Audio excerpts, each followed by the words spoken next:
Good afternoon, everybody, and welcome back to another episode of Fish News. Unfortunately, not a whole lot is going on in the fishing industry as of late, other than the opening of bass season in both Pennsylvania and New York this past weekend. And the story of the week and the story of the summer, although I guess it's technically not summer yet, the story of the past spring has been rain. And you might be a little sick of it now. I know the streams right now are running high and muddy, and I'm sure the lakes are probably a little off-colored as well.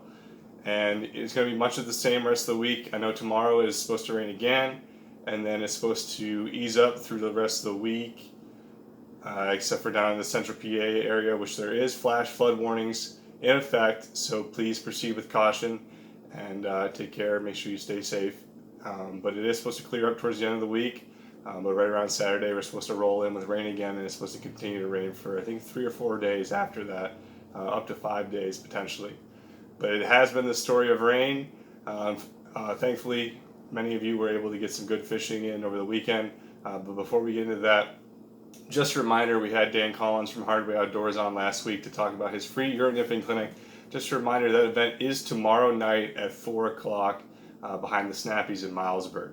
But like I was saying, apparently this past weekend was a great weekend to get out and do some fishing. I had an overwhelming amount of photos submitted to be featured on this episode of Fish News. I'm going to try to share as many of those as possible. You'll see those coming next.